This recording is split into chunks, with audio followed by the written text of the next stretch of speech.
Hallelujah. स्वागत है आप सबका मेरी भविष्यवाणियों की पुस्तक में। तो आइए हम आज के पवित्र वचन को पढ़ेंगे जो कि परमेश्वर के दास प्रेरित अंकुर यूसुफ नरूला जी के द्वारा लिखा गया है।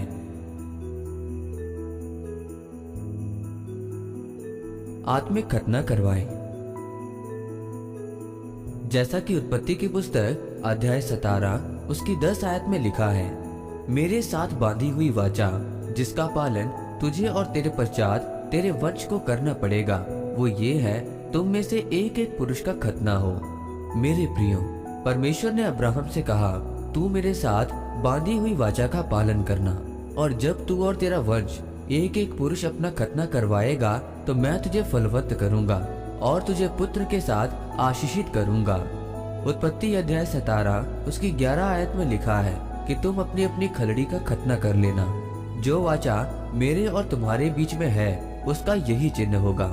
यानी पुराने नियम में जब खतना होता था तो सिर्फ पुरुषों का ही खतना होता था और पुरुषों के अंग का मांस थोड़ा सा काट दिया जाता था। परमेश्वर ने कहा था कि अगर तू खतना करवाए तो मैं तुझे आशीषित करूंगा। ये खतना पुरुष के साथ एक दर्दनाक प्रक्रिया थी, लेकिन परमेश्वर ने कहा था कि इस वाचा को पूरा करना जरूरी है। अब्राहम ने जैसे ही इस वाचा को पूरा किया था तो परमेश्वर ने उसे उसका बेटा इसहाक दे दिया। मेरे प्रियो, आज परमेश्वर हमें शरीर का खतना करने के लिए नहीं कहता, बल्कि आत्मा का खतना करने के लिए कहता है। परमेश्वर आज हमारी जिंदगी में वायदों को पूरा करना चाहता है, चाहे वो वायदा पारिवारिक आशीष का हो, चंगियाई का हो, आर्थिक आशीष का हो। लेकिन इसके लिए आपकी जिंदगी में पाप का, अभिलाषाओं का खतना होना बहुत जरूरी है।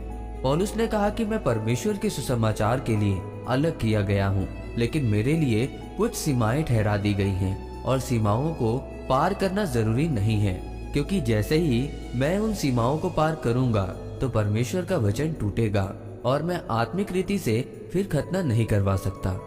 आत्मिक खतना क्या है? अलगताई में रहना ही आत्मिक खतना है। आत्मिक खतना भी एक दर्दनाक प्रक्रिया है, क्योंकि जब हम आत्मिक खतना करवाते हैं तो हम अलगताई में रहते हैं, दूसरे लोगों की तरह न बोलते हैं और न ही चलते हैं, और न दूसरों के जैसे पार्टियों को सेलिब्रेट करते हैं, न हम उनके जैसे काम करते हैं, लेकिन हम उन लोगों के द्वारा सताव को सहते हैं। लेकिन परमेश्वर ने कहा कि अगर आपको मसीह में चलने के कारण सताव आता है, अंदर से प्रार्थना में बैठने का दबाव पड़ता है, तो ये एक आत्मिक खतना है। और ये आत्मिक खतना कैसे होगा? जब आप परमेश्वर के पवित्र मार्ग पर चलेंगे। इसीलिए मेरे प्रियो, अगर आप परमेश्वर में आशीषित होना चाहते हैं तो आज आपको परमेश्वर के साथ आत्मिक खतना करने का वायदा करना होगा। पवित्रताई में, वचनों में अपना जीवन व्यतीत करना होगा, तब आपका स्तर ऊंचा होगा। आमीन। आइए इस अंगीकार को आप मेरे साथ एक मन होकर करें। सर्वशक्तिमान परमेश्वर, इस वचन के लिए मैं आपका धन्यवाद करता हूँ और अंगीकार करता हूँ कि परमेश्वर, मैं आपके वचनों को मानते हुए अब्राहम की तरह अपना आत्मिक खतना करूंगा और आपके मार्गों पर चलूंगा। प्रभु यीशु मसीह के नाम में आमीन। परमेश्वर आप सबको आज के वचन के ऊपर मनन करने के द्वारा आशीषित करे। आमीन।